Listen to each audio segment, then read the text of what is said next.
Also Leute, das müsst ihr hören. Diese Geschichte handelt von dem ungewöhnlichsten Schäfer, den ihr jemals kennenlernen werdet.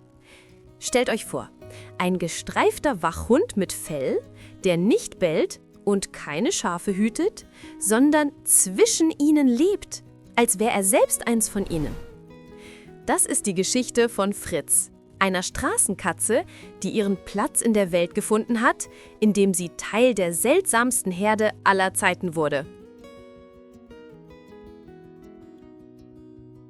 Ich sehe immer noch, dass viele von euch nicht abonniert haben und das macht mich echt traurig. Dabei verpassen wir zusammen so viele krasse Tiergeschichten. Als Fritz zum ersten Mal auf dem Bauernhof ankam, war er vorsichtig. Er hatte nie bei Menschen gelebt und wusste nicht, wie sich Fürsorge und Wärme anfühlen. Er war es gewohnt, allein zu sein, aber trotz seiner Unabhängigkeit wollte er einen Ort finden, wo er sich sicher fühlen konnte. Da sah er die Schafe. Riesige, flauschige Kreaturen, die langsam das Gras kauten. Sie schauten ihn neugierig an, aber ohne Angst.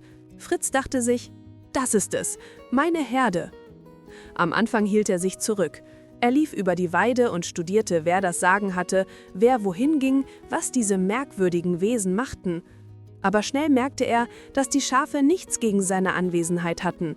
Tatsächlich fingen die Lämmer an, ihm als neuem und ungewöhnlichem Anführer zu folgen. Sie nahmen ihn als einen der ihren auf, klein, tollpatschig, aber sehr liebevoll.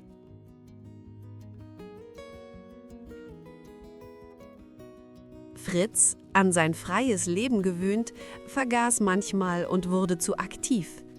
Er sprang plötzlich auf den Rücken eines Schafs oder versuchte, dessen Ohr zu packen, als würde er mit anderen Katzen spielen. Wir mussten ihm gute Manieren beibringen und sein Verhalten genau beobachten. Aber Fritz erwies sich als schlauer Schüler. Er begriff schnell, dass die Schafe seine Familie sind und er nun ihr wahrer Beschützer ist. Wenn die Schafe zur anderen Seite der Weide gehen, sitzt er auf einem Ast oder einer Hecke und beobachtet sie, als würde er seine Herde bewachen. Die Mutterschafe mögen ihn besonders. Sie vertrauen ihm ihre Babys an, wenn sie kurz pausieren. Fritz liegt mit wichtiger Miene neben den Lämmern und sorgt dafür, dass ihnen nichts passiert. Mit der Zeit wurde er nicht nur Nachbar der Schafe, sondern ein wahres Herdenmitglied. Er läuft mit ihnen auf der Weide, liegt neben ihnen, sitzt im Heukasten, als wäre er selbst eins von ihnen.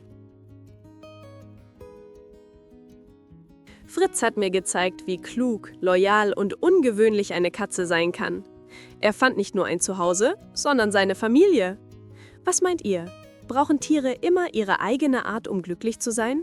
Oder können sie wie Fritz in völlig anderen Familien aufblühen?